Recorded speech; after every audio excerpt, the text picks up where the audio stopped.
nós entramos dentro de uma série chamada Fora de Série.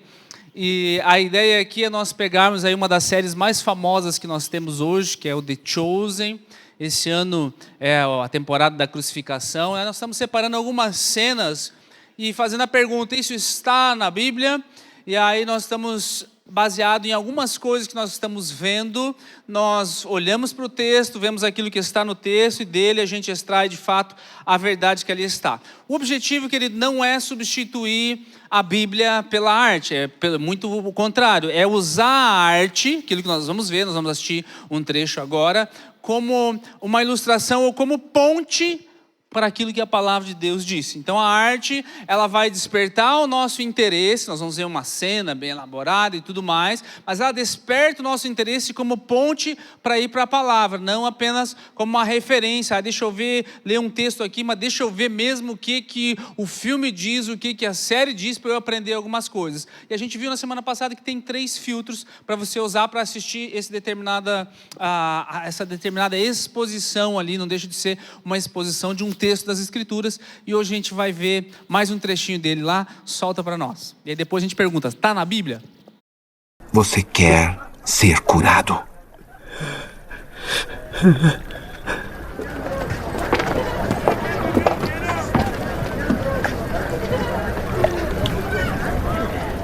Toda essa confusão por causa disso?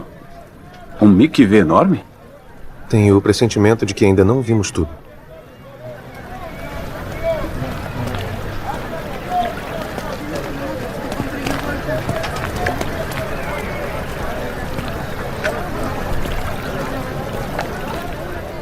É ele. Quem? Ele. Aquele que está aqui há mais tempo, mas não devia. Aquele triste. Porque eu tenho a impressão de que não é apenas uma conversa. Nós precisamos ficar atentos? Não. Apenas fiquem comigo e observem.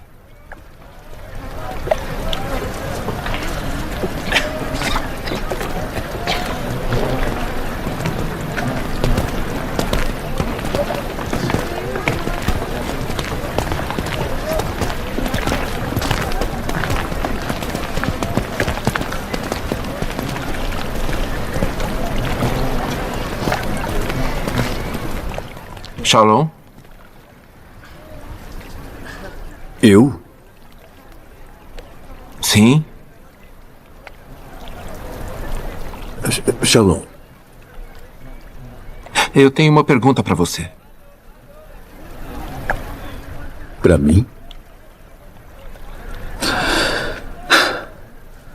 Eu não tenho muitas respostas, mas eu estou ouvindo. Você quer ser curado? Quem é você? Conversamos sobre isso depois. Mas a minha pergunta continua. Você vai me levar para a água?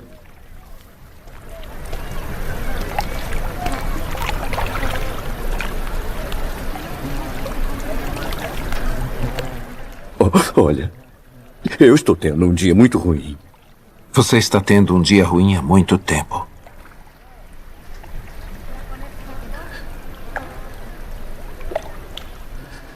E então?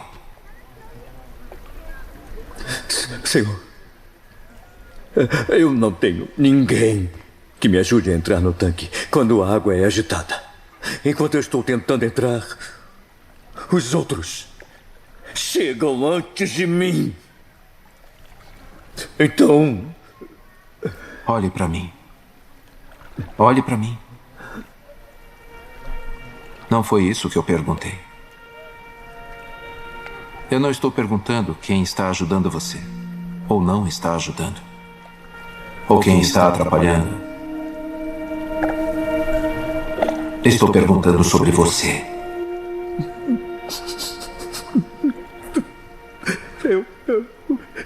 Eu tentei. Por muito tempo, eu sei. E você não quer falsas esperanças de novo, eu entendo. Mas este tanque não tem nada para você. Não significa nada. E você sabe. Mas você ainda está aqui. Por quê?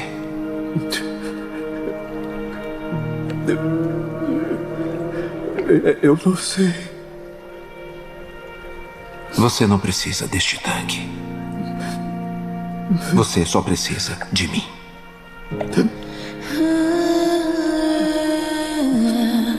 Então, você quer ser curado?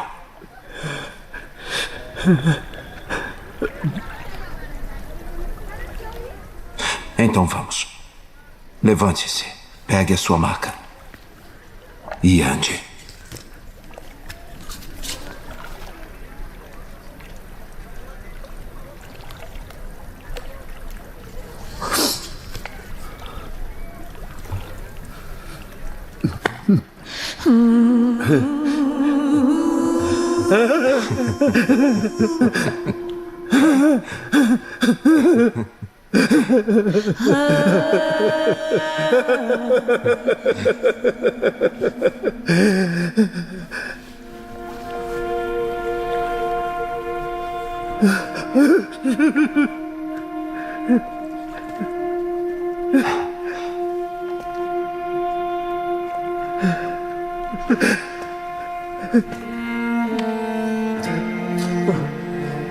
Quem? Está na hora de você andar, como ele disse. Não se esqueça da sua maca.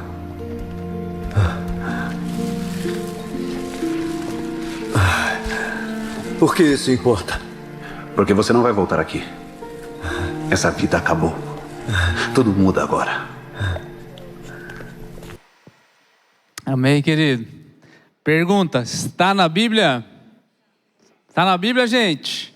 Sim, Evangelho de João, já dei a dica no começo, né? Evangelho de João, no capítulo 5, a partir do verso 1 em diante. Quando você assiste algo como isso, eu falei para você semana passada, né? Você usa 3 filtros. O primeiro, as Escrituras. O que as Escrituras de fato dizem? As Escrituras dizem sobre um paralítico, as Escrituras dizem sobre um tanque. Aquilo ali é um cenário, não é? As Escrituras dizem sobre a água, as Escrituras dizem sobre uma crença, e a gente vai ver ali, tem uma superstição ali em cima. Isso tudo está na Bíblia. E o segundo filtro é o filtro da imaginação criativa, ou a licença poética. Qual foi o diálogo que Jesus teve? Aí a licença poética você viu, na semana passada eu expliquei para você que a gente admira e você recebe algumas coisas ou rejeita algumas coisas, e se você admira isso, você aprende com aquilo, né? A arte é uma pintura, é uma música bonita, é algo que você aprende e admira, mas não necessariamente tira uma doutrina. O que eu achei legal dessa imaginação criativa ali, Jesus enfatizando para esse paralítico, olha para mim, né? Um dos pontos que eu vou elaborar aqui contigo hoje. E o terceiro filtro é o filtro da tradição. Existem informações que chegaram até nós através da tradição da igreja, repetida ao longo de muitos anos, né? Eu falei para você o fato de Pedro ser crucificado de cabeça para baixo, Paulo ser decapitado, isso chegou até nós através da tradição. Há algumas tradições que dizem que esse paralítico, por exemplo, era parente de um dos discípulos de Jesus. Enfim, essas 3 filtros você vai ver nessa série The Chosen, né? E aí você deve aplicar isso para a tua vida em qualquer coisa que você assistir, qualquer conteúdo cristão. Primeiro, né, e aquilo que a gente segue de fato como doutrina, como bússola, é o que a Bíblia diz a respeito disso. Eu quero voltar os teus olhos de fato para esse texto ali, que você possa acompanhar comigo. Eu vou ler aqui lá na NVI. Diz assim: algum tempo depois, Jesus subiu a Jerusalém para uma festa dos judeus. Há em Jerusalém, perto da porta das ovelhas, um tanque que em aramaico é chamado Betesda, tendo 5 entradas em volta, e ali costumavam ficar grande número de pessoas, doentes e inválidos, cegos, mancos e paralíticos. Eles esperavam um movimento das águas, e de vez em quando descia um anjo do Senhor e agitava a água, e o primeiro que entrasse no tanque, depois de agitadas as águas, era curado de qualquer doença que tivesse. Um dos que estavam ali era paralítico, fazia 38 anos, e quando viu deitado e soube que ele vivia naquele estado durante tanto tempo, Jesus lhe perguntou: você quer ser curado? Tem muitas coisas aqui, querido, para nós extrairmos. E eu quero tirar até talvez alguns mitos da internet que você ouviu. Às vezes hoje tem muito crítico de internet, né? Pessoas que de fato não estudam a palavra, mas pegam às vezes uma informação, né, solta, e às vezes acaba querendo criar uma doutrina ou criar mais uma confusão dentro da tua cabeça. Esse texto às vezes é usado para certas coisas assim. Mas a primeira coisa que eu queria que você pensasse é: todos nós temos uma área da nossa vida que nós estamos meio que paralisados. Todos nós temos uma área da nossa vida que a gente tenta superar, aquele pecado, aquele pedido que você faz para o Senhor recorrente, sabe? Senhor, estou eu aqui de novo, pedindo perdão de novo por ter perdido a minha cabeça. Estou eu aqui de novo, Senhor, pedindo perdão de novo porque eu falei o que não devia. Estou eu aqui de novo, Senhor, pedindo perdão de novo porque, né, eu saí nesse rompante, ou fiz tal coisa, ou enfim, todos nós temos uma área da vida, querido, que volta e meia nós estamos paralisados. E às vezes nós somos como esse paralítico. Há 38 anos você está ali tentando sair daquele lugar, tentando deixar de fazer aquela coisa, né? E cada um pode aplicar dentro da sua realidade. Há 38 anos eu estou tentando olhar para um lugar para ver se eu resolvo. Há 38 anos eu estou dizendo para mim mesmo que eu não vou mais fazer isso ou aquilo, enfim. Tem muitas coisas acontecendo, mas antes de eu entrar especificamente nisso aqui, eu não sei se você reparou, se você está com a tua Bíblia de papel especial, né, que você consegue ver às vezes um pouquinho melhor, no verso 4, tem um colchetes aí na tua Bíblia. Ou, às vezes nem tem um verso 4, esse verso 4 ele meio que sumiu dali, e ele foi cair lá numa nota de rodapé, às vezes. Esses são alguns detalhes, às vezes você passa despercebido na Bíblia. É um dos mitos que eu quero quebrar contigo. Por que desse colchetes que está aí na tua Bíblia? Ou por que dessa ausência desse verso 4 e partiu lá para uma nota de rodapé? Você sabe que nós não temos nenhuma cópia original do Novo Testamento. O Novo Testamento foi escrito em grego.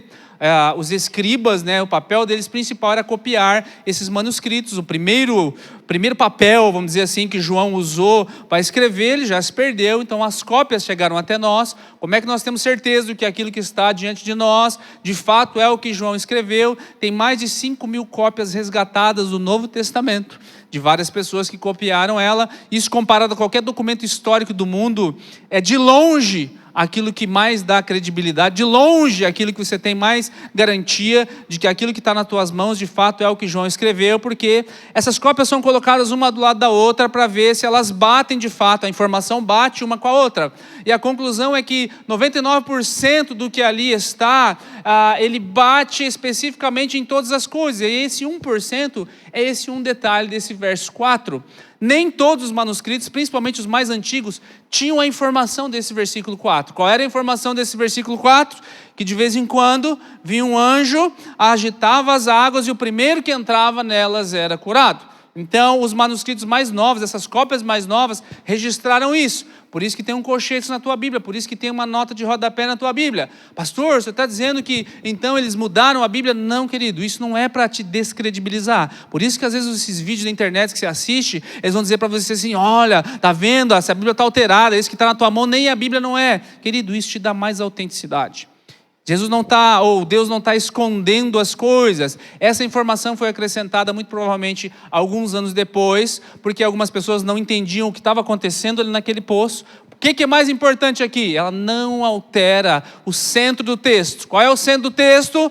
Havia um homem paralítico, até o verso 3, essa informação está clara para nós. Haviam paralíticos e coxos. Se você tirar, excluir esse verso 4, não muda nada dentro da narrativa dessa história aqui, que Jesus curou aquele homem. Está claro isso para você, querido? Então não caia nesses vídeos de internet, estão por aí, olha, está vendo, eles mudam a Bíblia. Não, nós temos maior veracidade em cima disso daqui. O fato é que o ponto central, o ponto indiscutível, né, é que Jesus apareceu naquele momento e esse homem é curado. Isso deve fazer você confiar mais na palavra, não menos nesse sentido. E esse homem, ele acreditava que a água era a cura. Por isso, o acréscimo dessa informação ali, Jesus sabia que de fato ela era o problema nesse processo todo. Porque tem um poço, tem um tanque chamado Betesda, que está cheio de religiosidade e cheio de doença ao redor. É isso que o verso 3 deixa bem claro para nós ali. E o texto ele está descrevendo uma crença do povo naquele instante ali, não uma doutrina teológica de que, olha, você pode fazer um tanque na tua igreja e um anjo vai passar por aqui. Quem vier passar aqui na nossa igreja, aqui por esse tanque agora, vai ser curado. Enfim, tanques como esse de Betesda, eles são uma herança de uma cultura anterior, que é a cultura grega que estava ali. A cultura grega, você sabe, ela é muito idólatra. E dentre vários deuses que existiam dentro da cultura grega, tem um chamado Asclépio. Quem fez medicina ou quem fez uma área de saúde já ouviu falar sobre isso, né? Aquelas coisas das cobrinhas e tudo mais. É remetido a essa crença nesse Deus antigo. E nessa cultura antiga, esse pessoal, eles tinham um ritual de usar água, de usar purificação. E dentro desse ritual tinha competição. Quem chega primeiro, quem faz, enfim. Tem toda uma crença que os romanos depois acabaram absorvendo e mais tarde os judeus chegam ali, né, e eliminam, mas a crença fica lá. Então, para meio que não deixar que era o Deus grego que estava ali naquelas águas, aí que vem o sincretismo religioso, a mistura. Não, vamos falar que é um anjo do Senhor que vem aqui, e aí a gente continua deixando esse pessoal ficar por aqui, enfim. Não era aquilo que Deus estava querendo, não era uma aprovação de Deus. Jesus não estava ali para simplesmente fazer o papel do anjo que mexia as águas. Jesus está ali para quebrar muitos paradigmas. Lembra que nós começamos essa palavra aqui falando que nós temos muitas áreas da nossa vida, ou algumas áreas em que nós ficamos paralisados, e a gente fica olhando às vezes para alguma dessas águas. E a gente chama essa água, esse tanque de Betesda, ó, é isso aqui que pode me curar. É isso aqui que vai resolver o meu problema, né?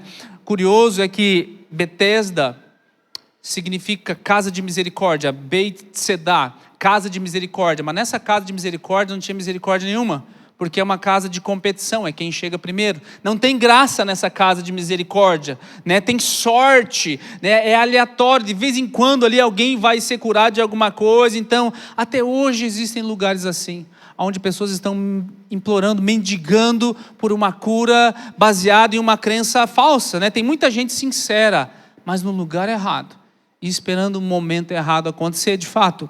Porque esse paralítico especificamente, essas pessoas, elas assumem que existe só um meio para ser curado. Se aquele pastor tocar em mim, se eu pegar essa água benzida e tomar, se eu levar esse travesseiro para casa, se eu pegar esse galinho que foi passado não sei aonde, se eu pegar esse óleo não sei aonde, e aí nós colocamos a nossa esperança nas coisas ou nas águas de Betesda, as decepções, as frustrações da vida, que elas começam a formar um falso sistema de crença em nós. Se eu tivesse isso, eu seria feliz. É a mesma coisa de colocar a água. Se eu entrar nessa água, aí eu vou sair dessa paralisia.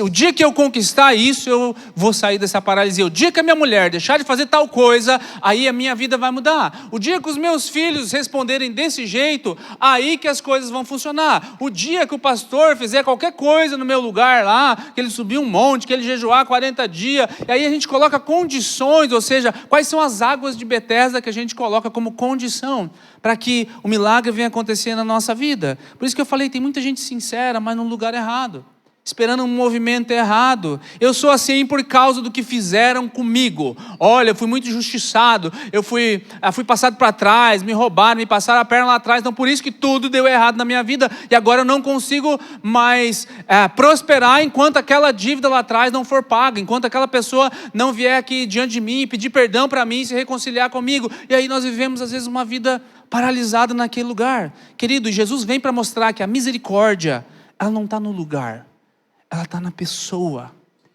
Ele estava diante de um lugar em que ele acreditava que haveria misericórdia, que ele alcançaria misericórdia. Às vezes você vem à igreja achando que esse é o lugar. Às vezes você vem diante de uma pessoa, procurando às vezes até os caçadores de profecia, né? Achando que é isso que falta, é uma palavra específica dita através de uma pessoa específica para que aí eu prospere. Eu tenho que ir lá fazer aquele tal curso, porque aí eu vou ser destravado, eu vou ser desbloqueado. E aí a esperança não está mais na pessoa de Jesus. Ela está em alguma coisa que envolve performance, que envolve você fazer e você conseguir atingir. E é isso que está acontecendo com esse paralítico aqui. Sabe, querido, Jesus não tem a cura. Ele é a própria cura. É isso que ele está querendo nos mostrar aqui. Jesus simplesmente chega no verso 8 e fala assim, não tem fila, não tem sistema, não tem dia, levanta, pega teu leito e anda. Ele termina com todo esse processo aqui com uma palavra. Por isso que eu quero dizer para você, nesse primeiro ponto hoje aqui, para você sair do chão, qual é esse primeiro passo para você sair do chão? De verdade, creia que a palavra de Jesus liberada basta na tua vida. Amém? Diga para a pessoa ao seu lado, creia que a palavra de Jesus sobre a tua vida basta.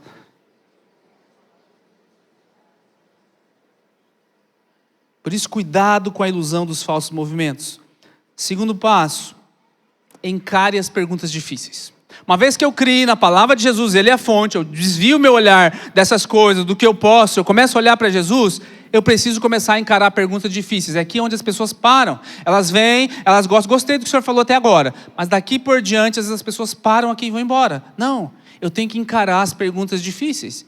E às vezes as perguntas difíceis, elas são óbvias. Você sabe o que ninguém quer que seja perguntado para você. E é o que Jesus faz em primeiro lugar, verso 6.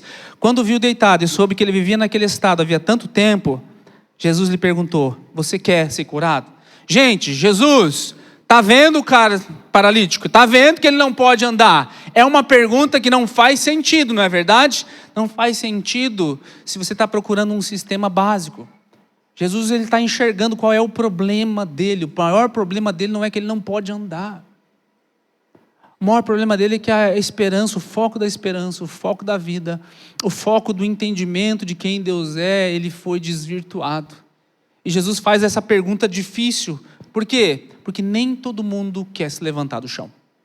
Nem todo mundo que está passando por uma dificuldade quer sair daquela dificuldade. Não faz sentido, porque as pessoas ficam reclamando. É claro que eu quero sair, é claro que eu quero sair. Querido, quando você passa muito tempo com uma dor, a tendência é você se acostumar com aquela dor. Quem é da área de saúde sabe aí que se você torcer o teu tornozelo, você vai andar vários dias mancando. E aí um belo dia que o pé acorda desinchado, às vezes você continua mancando, você não está mais, que adquirir um hábito, você conviveu com aquela dor. Existem certos desvios posturais, por exemplo, que as pessoas têm na hora de caminhar, ou enfim, que elas adotam baseado numa dor que ela teve lá atrás, e aí acostumou com aquilo e teve aquilo como padrão. Existem certas dores na nossa vida que a gente se acostumou. Você se acostumou que o teu ambiente da tua casa, todo mundo fica discutindo alto e reinando, e é um ambiente de reclamação constante. Você se acostumou a acordar de manhã, não dar bom dia para todo mundo. Você se acostumou às vezes a entrar e dizer: não posso demonstrar minhas fraquezas em nenhum momento por causa de uma dor que eu tive. Não posso abrir o meu coração para qualquer pessoa porque as pessoas me ferem. Enfim, são dores que nós vivemos e nós estamos paralisados, não conseguimos fazer uma nova amizade, não conseguimos ouvir a Deus em determinadas coisas, não conseguimos romper financeiramente às vezes em determinadas situações que a gente vive, baseado em uma dor, e a gente quer sair dessa dor. Mas o fato é que nós precisamos fazer essa pergunta difícil: você quer de verdade? De verdade você quer ser curado? Eu quero desapegar dessa aflição. Às vezes a gente se apega na aflição e aí justifica o comportamento. Não, eu sou assim porque eu sofri lá atrás. Eu sou assim, porque eu tenho uma doença, assim vai. Sabe, a verdade dura é que você não pode ser curado contra a sua vontade. Jesus vem e ele pergunta: olha, você quer de verdade ser curado? E aí vem, qual é o caminho da liberdade? Qual é o caminho para eu sair desse lugar? Eu preciso, em primeiro lugar, admitir que eu estou debaixo de uma fortaleza que está aqui na minha mente, que está me impedindo de ver. Sabe? Por que pessoas alcoolizadas continuam dirigindo? Porque tem uma fortaleza na mente delas que diz assim: acidentes vão acontecer com os outros. Eu não, eu tenho controle, eu consigo, eu posso dirigir. Entende? Tem uma fortaleza na mente dessa pessoa, ela está embriagada, ela está com a mente desvirtuada, ela não está conseguindo lidar com os reflexos, mas tem uma fortaleza na mente dela que ela diz assim: você pode sair e dirigir porque o acidente vai acontecer com as outras pessoas, não vai acontecer com você.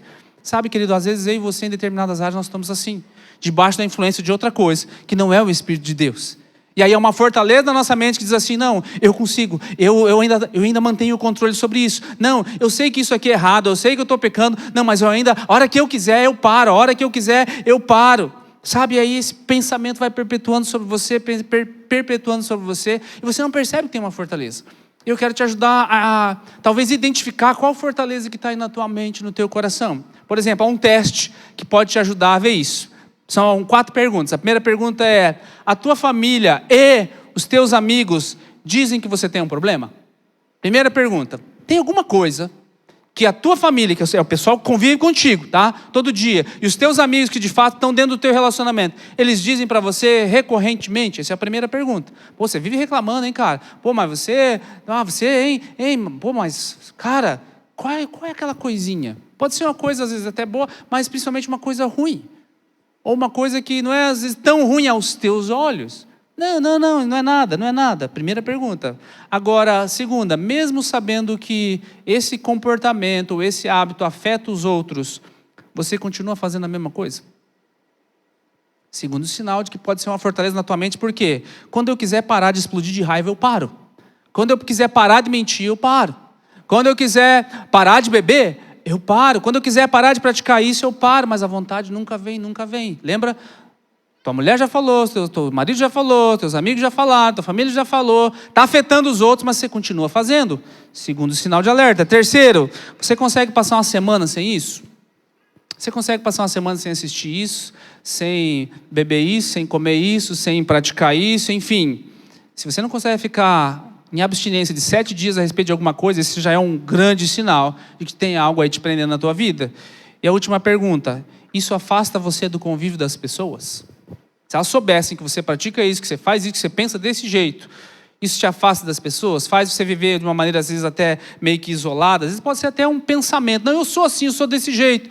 Aí você não tem mais vontade de ir para a igreja, você não tem mais vontade de estar num pequeno grupo, por quê? Porque essas coisas expõem de fato quem você pode ser, e você vive no teu próprio mundo, você fala, eu quero servir a Deus do meu jeito, das minhas coisas. Querido, já é o alerta máximo que tem uma fortaleza aí dentro. E aí nós estamos igual aquele paralítico em algum momento, sabe? A palavra diz, Provérbio 28, o que encobre as suas transgressões jamais prosperará, mas o que confessa e deixa alcança a misericórdia. Por isso que a primeira pergunta que eu tenho que fazer, a pergunta difícil, é: tem algo em mim que precisa ser corrigido de fato? Eu não estou conseguindo, eu não estava enxergando, eu quero corrigir isso. E a primeira exposição ou evidência de querer é admitir. Eu tenho que admitir que eu não estou conseguindo por mim mesmo. Eu tenho que admitir que isso está prejudicando meu relacionamento com o meu cônjuge, com os meus filhos, meu trabalho, enfim. E aí eu entro para o meu terceiro, que é, eu tenho que romper com a mentalidade de vítima. Ah, mas eu sou assim porque me fizeram isso, porque aconteceu tal coisa. Por trás de cada pecado, querido, tem uma mentira que eu estou crendo. O aleijado do tanque de Betesda está esperando 38 anos. Qual é a mentira que ele está crendo? Verso 7. Cada vez que eu tento entrar, outro doente entra antes de mim. Qual é a mentira dele? Você só vai ser curado o dia que você entrar naquela água, no exato momento, naquele exato lugar. E ele está crendo nessa mentira há tantos anos. E ele está com aquela mentalidade de vítima. Jesus está perguntando para ele se quer ser curado. E o que ele diz? Ele diz a desculpa. Ele não fala assim, eu quero, que é a resposta óbvia. Essa é a resposta para você quer ser curado. Ele fala assim, cada vez que eu tento fazer as coisas, não dá certo. Você quer sair dessa crise financeira? Pois é, cada vez que eu tento, o governo coloca outro imposto, vem outra situação e muda. Cada vez que eu tento, você quer deixar de viver esse casamento medíocre? Não, mas cada vez que eu tento, a minha mulher não me dá o feedback certo, meu marido não sai do lugar, cada vez que eu tento, meus filhos... Você quer experimentar a grandeza e a profundidade de conhecer a Deus, querido? De fato? Amém? Cada vez que eu tento, pois tem mais compromissos da vida, e aí vem, entende, isso é uma prisão, é uma mentalidade de vítima. Aí você vê às vezes Deus abençoando outras pessoas, ou fazendo outras coisas em outras situações, e aí, ainda que você não tenha mentalidade de vítima em outras áreas da tua vida, mas nessa aqui especificamente, é uma desculpa que não exige fé, é só olhar para as circunstâncias. E qual é a ideia aqui? Que enquanto eu estiver nessa mentalidade, a minha vida vai estar paralisada de verdade. Porque Deus sempre vai dar força. Amém? Deus sempre vai dar força, mas depois do passo. Você lembra de Pedro? Senhor, está lá, Jesus andando sobre as águas. É tu mesmo, sou eu. Então, posso ir até o Senhor? Então, pode, pisa na água. Onde é que vem a força de Pedro? Ele pisa fora. Ele começa a caminhar sobre as águas, mas a Bíblia diz que quando ele olha o vento e as circunstâncias, ele começa a afundar. A força vem sempre depois que você vai dar o passo. Deus dá uma graça proporcional ao teu chamado. Você entende isso, querido? Jesus, quando ele fala assim, levante-se. Primeiro, levanta. Depois já pega esse leito que você está aí e sai daí. Por isso que quando Pedro sai do barco, há aquela mentalidade de olhar para Jesus. E quando ele desvia o foco de Jesus, de fato, literalmente, ele começa a afundar na vida. E aquela cena ali do paralítico, né, naquela licença poética, naquela parte criativa, é o que mais me chamou a atenção. Jesus fala assim várias vezes para ele, olha para mim, Olha para mim, você está olhando só para o tanque. Você está olhando só para a circunstância. Você está olhando só para o teu marido que não mudou, para a tua mulher que não mudou, para o governo que ainda não liberou o que você precisava liberar, para aquele juiz que travou não sei o quê. Enfim, que ele tem um monte de mentira plantada pelo inimigo, dizendo que só quando acontecer tal coisa, só quando aquele líder te reconhecer, só quando o teu chefe mudar de ideia, só quando mudar o sistema monetário de alguma coisa, aí as coisas vão funcionar. Isso é olhar para as águas de Betesda. Isso é esperar a superstição de que um anjo supostamente vindo do Senhor vai mudar as coisas. Que é onde eu entro aqui para o meu quarto passo para você sair do chão, é ouça a voz certa ou as vozes certas. Quais são as vozes que estão ao teu redor, querido? Você percebe que Jesus não usa duas coisas que estão ali. Jesus não usa o tanque para curar e nem usa o sábado. Ele vem em cima dessas duas coisas aqui. Jesus, ele rompe com dois pilares que nos impedem de experimentar a graça do Senhor em muitas coisas. O primeiro deles é o misticismo. Certas coisas precisam acontecer para daí fluir. E o segundo é a religiosidade. Ele pega aquela crença daquele povo e ele não usa ela. E há uma religiosidade dizendo que você não pode fazer nada no sábado, enfim, pelos fariseus que eles vão questionar Jesus aqui. Mas o fato é que aquele lugar, aquela maca, ela representa o lugar antigo dele.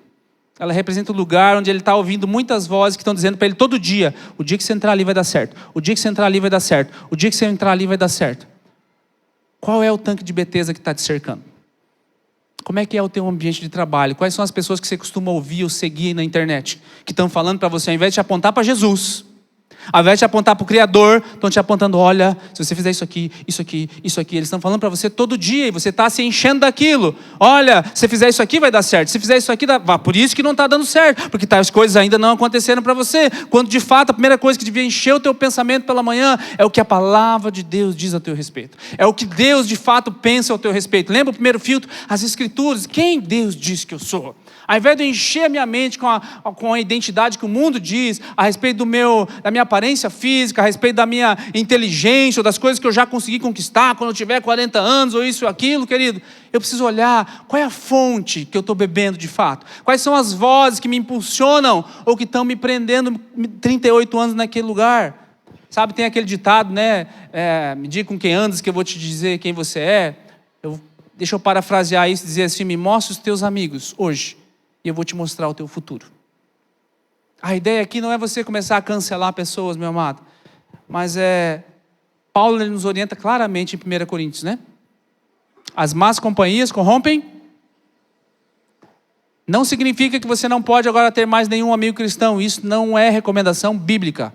Você tem que conhecer muitas pessoas que não conhecem a Jesus e ser influência sobre elas. Não risca essas pessoas da tua vida, a não ser que elas estejam te levando para um outro lugar. Aí de fato, querido, isso aqui para você, me mostra os teus amigos, eu vou te mostrar o teu futuro. Porque caminhadas novas, às vezes vão exigir relacionamentos novos, sim. Porque é o que me leva ao meu último ponto aqui com você. Eu preciso fazer escolhas diferentes.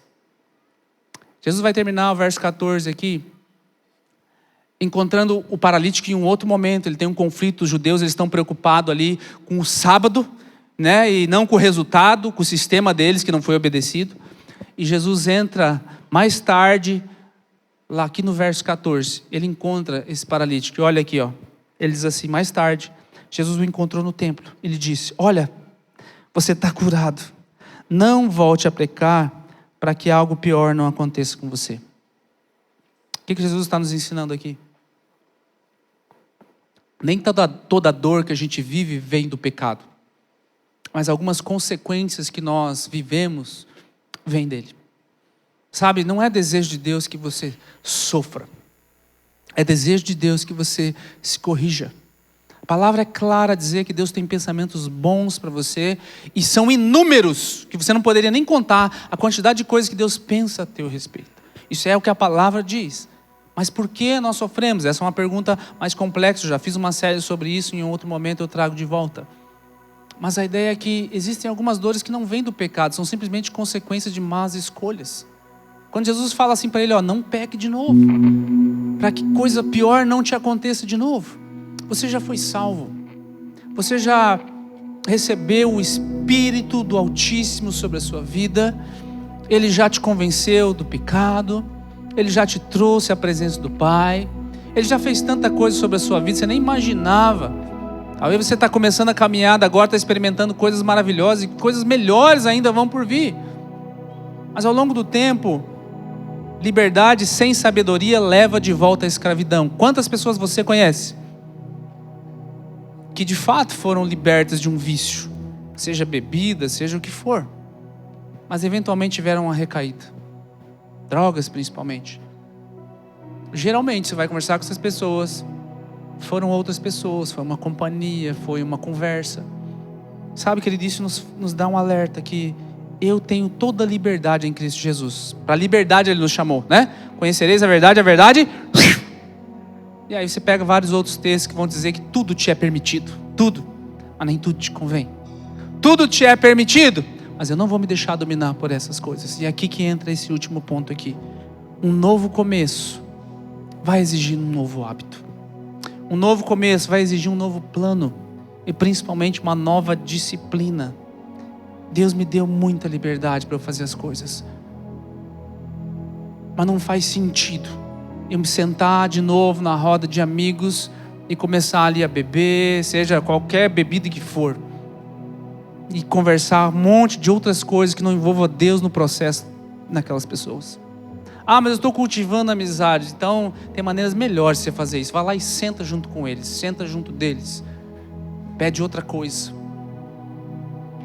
faça diferença. Ah, mas eles vão falar mal de mim, isso vai me fazer com que eles me rejeitem. Então nem amigos seus eles não são.